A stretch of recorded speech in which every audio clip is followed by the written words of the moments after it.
দর্শক খেয়াল করেছেন, রাজনীতি মুহূর্তে মুহূর্তে ভোল পাল্টাচ্ছে। আপনাদের সামনে যখন কথা বলছি তখন বাংলাদেশের ঘড়িতে রাত 12:30। আজকে সারাদিন, গতকাল এবং তার আগের দিন, 3টা দিনের যদি রাজনৈতিক ঘটনার প্রবাহ খেয়াল করেন, তাহলে যেটা দাঁড়াচ্ছে, সর্বশেষ যে সিদ্ধান্ত, হঠাৎ করেই বেগম খালেদা জিয়াকে রাষ্ট্রের অতি গুরুত্বপূর্ণ ব্যক্তি ঘোষণা করা হয়েছে। কেন ঘোষণা করা হয়েছে এটার ব্যাখ্যা দেওয়া হয়নি। তারপর রাতের বেলায় বিএনপির স্থায়ী কমিটির সিদ্ধান্ত, তারেক রহমান শীঘ্রই দেশে ফিরবেন। ওই যে রাষ্ট্রের অতি গুরুত্বপূর্ণ ব্যক্তি ঘোষণা করা হয়েছে, সেই ঘোষণায় উপদেষ্টা পরিষদের যে নিরাপত্তা বিষয়ক কমিটি, তারা বলেছে যে তিনি এসএসএফ সুবিধা পাবেন। ইতিমধ্যে এসএসএফ এর কর্মকর্তারা রেকি করে গেছে এভারকেয়ার হসপিটালে। পুরো এভারকেয়ার হসপিটালকে ঘিরে একটা নিরাপত্তা ব্যবস্থা ঢেলে সাজানো হচ্ছে।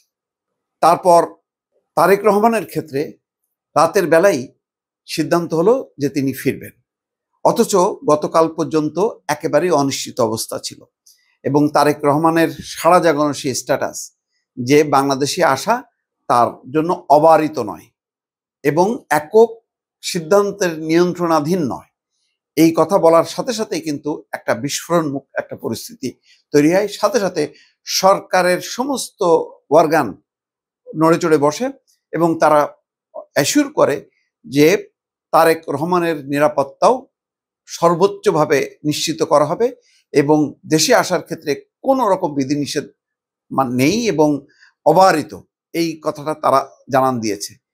খেয়াল করেন, নরেন্দ্র মোদী বেগম খালেদা জিয়া প্রশ্নে গত 10-15 বছরে একটি বাক্য উচ্চারণ করেনি।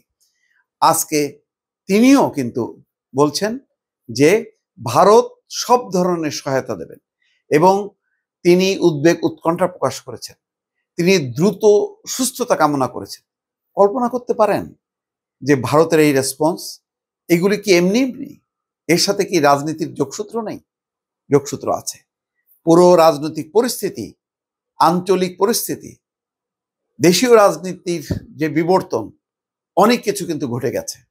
কারণ সামনে নির্বাচন, কারা ক্ষমতায় আসবে, কারা ক্ষমতায় আসবে না, কার ভাগ্য কি হবে এবং এর ফলে আন্তর্জাতিক রাজনীতির বলয় তাতে কি প্রভাব পড়বে, অনেক কিছু এর সঙ্গে জড়িয়ে গেছে।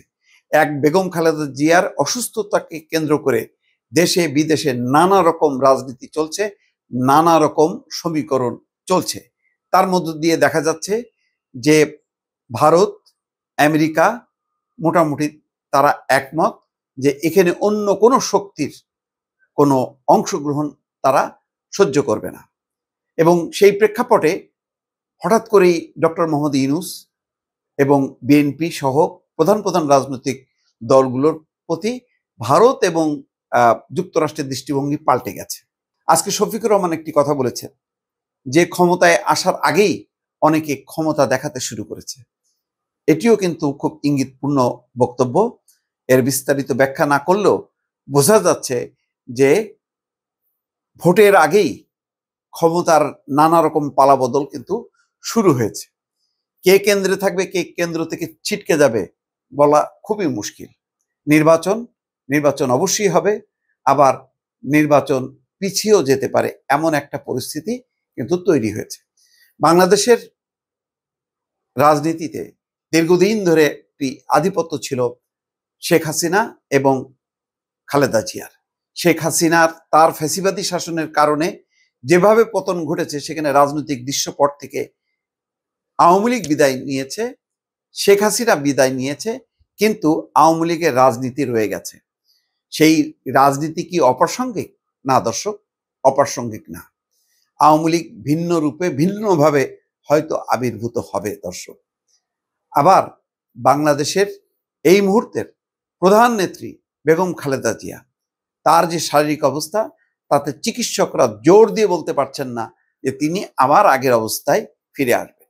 তাহলে তিনি যদি বিদায় নেন, তাহলে বাংলাদেশের প্রধান রাজনৈতিক দলের কাণ্ডারি কে হবেন? কে বাংলাদেশের গণতন্ত্র, বাংলাদেশের সংবিধান, এই বিষয়গুলো কে নেতৃত্ব দেবেন, এটিও আন্তর্জাতিক মহলের চিন্তা ভাবনা।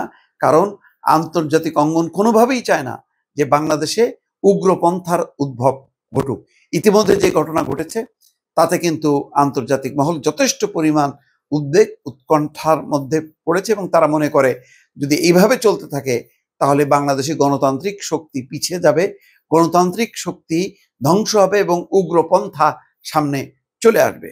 এর আলোকে ভারত এবং আমেরিকার সাথে বাংলাদেশের নীতি নির্ধারকদের দফায় দফায় বৈঠক হয়েছে দিল্লিতে এবং কাতারে। এগুলি সবই নির্ভরযোগ্য সূত্র, অসমর্থিত সূত্র, কিন্তু তার প্রতিফলন দেখা যাচ্ছে যে বেগম খালেদা জিয়াকে অতি গুরুত্বপূর্ণ ব্যক্তি হিসাবে ঘোষণা করে তারকে যেভাবে রাষ্ট্রীয় প্রোটোকল, সর্বোচ্চ নিরাপত্তা ব্যবস্থা নেওয়া হয়েছে, এখানে শুধু বেগম খালেদা জিয়ার জন্য না, এটি একই সঙ্গে তারেক রহমানের জন্য প্রযোজ্য। এবং সরকারের পক্ষ থেকে ইতিমধ্যে বলাও হয়েছে তারেক রহমানের জন্য সর্বোচ্চ নিরাপত্তা নেওয়া হবে। বাংলাদেশের সর্বোচ্চ নিরাপত্তা একমাত্র এসএসএফই নিয়ন্ত্রণ করে এবং পরিচালনা করেন। সুতরাং এই ব্যাপারে আর মানে বিতর্কের অবকাশ নেই বা বোঝার বাকি নেই যে সামনের রাজনীতিতে কি হতে যাচ্ছে এবং সামনের যেই প্রেক্ষাপট, বর্তমান যে প্রেক্ষাপটটা এতদিন আমরা দেখতে পেয়েছি, সেটি যে সম্পূর্ণ একটি ভিন্ন দিকে মোড় নিচ্ছে তা আগামী আরো 2-1 দিনের মধ্যেই পরিষ্কার হবে দর্শক।